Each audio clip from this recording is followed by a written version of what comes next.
আরে কে তুমি? আরে কি ব্যাপার কি? আরে কাউকে জিজ্ঞাসা না করে গটগট করে ঢুকো বলে যে। কি হচ্ছে? সুশীলা, সুশীলা, এই দেখো না কোথা থেকে। কি হলো? কি এত চিৎকার করছো কেন? কোথা থেকে জানি না, শুনি না, কোথা থেকে ঢুকো বলো বলো দেখি। হ্যাঁ, এই কে তুমি?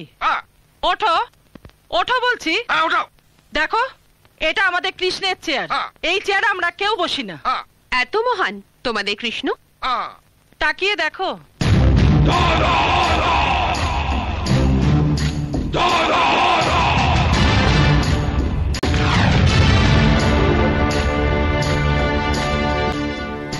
আমি শিবনাথের মেয়ে, বিদেশে ছিলে, লেখাপড়া শেষ করে এখানে ফিরে এসছো।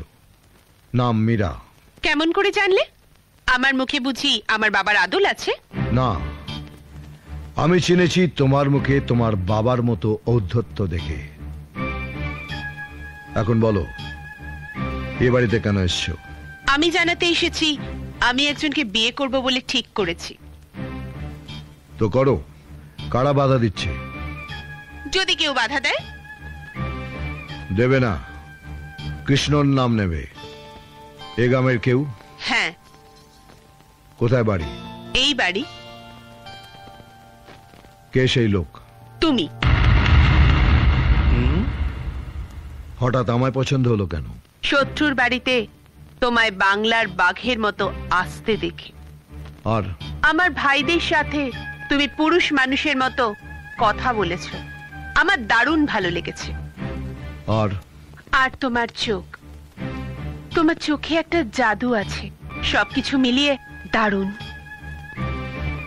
আমার তোমাকে ভীষণ পছন্দ হয়েছে। কিন্তু তোমাকে আমারও তো পছন্দ হতে হবে। কি কম আছে আমার মধ্যে? আমি সুন্দরী, শিক্ষিতা। আমি প্রতিজ্ঞা করেছি তোমাকে ছাড়া আমি কাউকে বিয়ে করব না।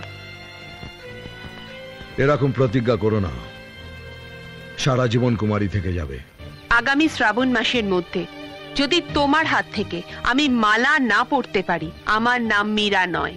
It's my challenge. দাঁড়াও। কি হলো? আমার স্টাইল দেখে বুঝি আমার সাথে কথা বলতে ইচ্ছে হলো? না, আমি তোমাকে আমাদের পরিবারের রীতি রেওয়াজ খানিকটা দেখাতে চাই। আমাদের বাড়িতে কোনো মহিলা এলে আমরা তাকে সম্মান দেখানোর চেষ্টা করি। নীলা,